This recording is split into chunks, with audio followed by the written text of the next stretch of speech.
அனைவருக்கும் வணக்கம். நந்திகேஸ் ராஷ்டிராலேருந்து பேசுகிறேங்க. இப்போ கேந்திரஸ்தானத்தை பற்றி கொஞ்சம் தெளிவாக பேசலாங்க.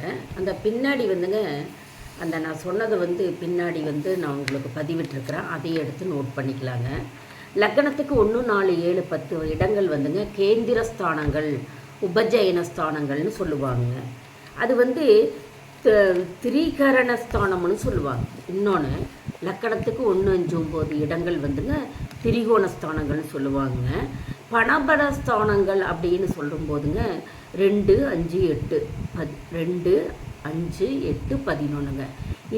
இந்த இடங்கள் பணபலஸ்தானங்கள் எனப்படுங்க.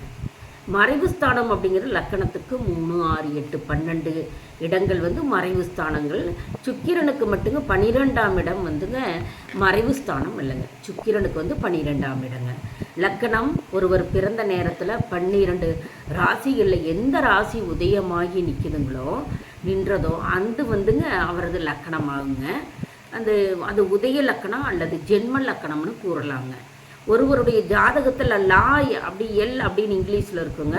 லா என்று எழுதியிருந்தால் அந்த கீழே 2 கோடு போட்டிருப்பாங்க. இது குறிக்கப்பட்டிருக்குங்க லக்கணங்க.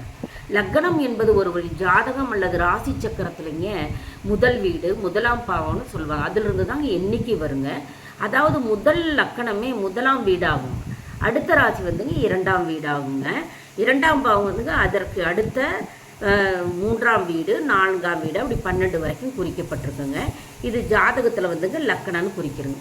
சந்திர லக்கணம்ங்கிறது ஒருவர் பிறந்த நட்சத்திரம் ஜென்ம நட்சத்திரங்க. எத்தனாவது பாதத்தில் இருக்குன்னு பொறுத்து அந்த ராசி சந்திரன்னு குறிப்பிடுங்க. அந்த ராசியை அவர் பிறந்த ராசியாக எடுத்துக்குவோங்க. அந்த ஜென்ம ராசிங்க. சந்திரன் நிற்கும் ராசியை சந்திர லக்கணம்னு குறிப்பிடுவாங்க, ராசின்னு சொல்லுவாங்க. பின்னாடி இந்த பதிவு இணைச்சிருக்கிறங்க. எல்லாரும் பயனடைங்க, எழுதி பயனடைஞ்சிருங்க. நன்றி, சுபங்க.